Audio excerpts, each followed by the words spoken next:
Hello भैया, स्वागत है आप सभी का मेरे यूट्यूब चैनल स्कूल ट्यूशन गुरुजी में। तो बच्चों, आज हम आपका करने वाले हैं क्लास 7th का 2022-23 का एनुअल का पेपर, जो कि आपका इवनिंग शिफ्ट का है बच्चों। तो चलिए बच्चों, बिना टाइम वेस्ट के शुरू करते हैं इसे। और जो हमारा पैटर्न रहेगा वही रहेगा, यानी क्वेश्चन 1 का पहले पूरे के पूरे 12 भागों को हम करेंगे। तो क्वेश्चन 1 से शुरू करते हैं बच्चों। क्वेश्चन 1 में सबसे पहले दिल्ली से श्रीनगर के मध्य दूरी का मापन किलोमीटर में करेंगे, यानी the distance between Delhi and Srinagar will be measured in kilometre. तो ये सही है बच्चों, लंबी जब दूरी को नापते हैं तो किलोमीटर में नापते हैं बच्चों। फिर वस्तुओं द्वारा किसी दिए गए काल अंतराल में चली गई दूरी का निर्णय करने में हमारी सहायता कर सकती है कि कौन मंद अथवा तीव्र गति करता है। In a distance moved by a object is given in a given interval of time can help us to decide which one is faster और स्लोअर। ठीक है, तो ये आपका सही है बच्चों, ट्रू है।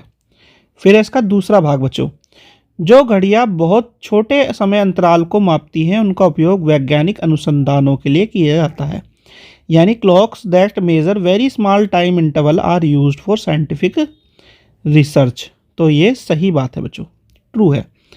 फिर है इसका आपका बच्चों तीसरा भाग।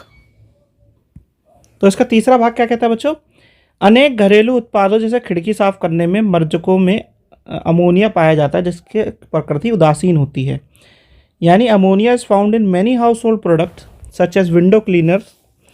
It's nature is neutral. ठीक है बच्चों, तो ये क्या है बच्चों, आपका फॉल्स है, गलत है बच्चों। फिर है साधारण नमक का जलीय विलयन नीले लिटमस को लाल कर देता है, यानी the mixture of common salt with water turns blue litmus to red. तो ये वाला भी आपका गलत है बच्चों, फॉल्स है। फिर इसका चौथा भाग बच्चों, फिनोप्थिलीन अम्ल तथा क्षार दोनों के रंग में परिवर्तित करता है, यानी phenolphthalein changes colour with both acid एल्वेसल बेस। तो ये क्या है बच्चों आपका, ये गलत है।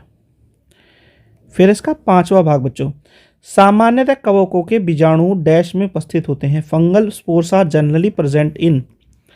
तो ये कहाँ प्रेजेंट होते हैं बच्चों, एयर में या वायु में प्रेजेंट होते हैं बच्चों। फिर आपका इसका अथवा वाला भाग बच्चों क्या कहता है, पादपों द्वारा संश्लेषित खाद्य का भंडारण डैश के रूप में किया जाता है, the food synthesised by plant is stored as. तो वो स्टार्च के मंड के रूप में स्टोर होता है बच्चों, स्टार्च या मंड के रूप में। ठीक है बच्चों।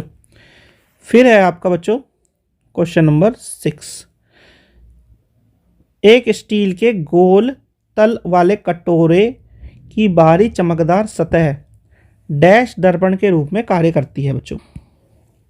तो ये क्या कहता है, एक स्टील के गोल तल वाले कटोरे की बाहरी चमकदार सतह डैश के दर्पण के रूप में कार्य करती है। The outer shining surface of a round bottom steel ball act as a dash mirror. तो वो है आपका बच्चों कॉन्वेक्स या उत्तल दर्पण बच्चों। ठीक है। फिर इसका सातवां भाग बच्चों, आकाश में इंद्रधनुष तब देखा जा सकता है जब आकाश में डैश आपके पीछे हो। Rainbow can be seen in the sky when dash is behind you in the sky. आपके सूरज आपके पीछे हो बच्चों, सन की ये बात कर रहा है। ठीक है। फिर आपका इसका आठवां भाग, दूध के दांतों के स्थान पर डैश दांत निकलते हैं, dash tooth replaces the milk teeth. तो वो है परमानेंट, स्थायी दांत जो होते हैं या परमानेंट दांत जो होते हैं उनके स्थान पर वो निकलते हैं। वो किसके स्थान पर निकलते हैं, मिल्क टीथ के स्थान पर निकलते हैं बच्चों। फिर इसका 9वां भाग बच्चों, दूधिया मैग्नीशियम में पदार्थ एम पाया जाता है जिसकी प्रकृति लिखिए।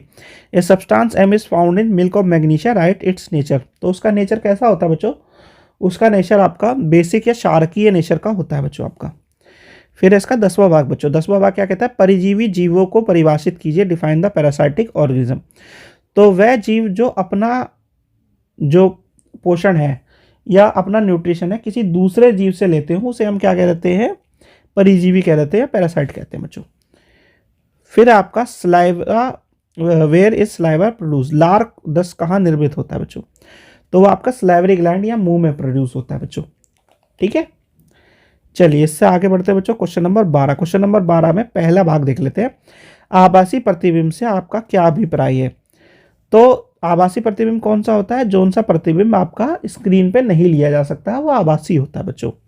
ठीक है, फिर आपका आवर्धित प्रतिबिंब किसे कहते हैं, या what is a magnified image, तो वह प्रतिबिंब जिसका जो वस्तु है या इमेज है उससे बड़ा साइज हो जाए तो उसे हम क्या कह देते हैं, आवर्धित या मैग्नीफाइड इमेज कह देते हैं बच्चों। ठीक है बच्चों, तो बच्चों यहाँ पे होता है ये वाला पार्ट आपका कंप्लीट वीडियो का। आशा करता हूँ आपको वीडियो अच्छी लगी होगी। नेक्स्ट पार्ट में करेंगे इससे आगे क्वेश्चन आंसर्स। Thank you.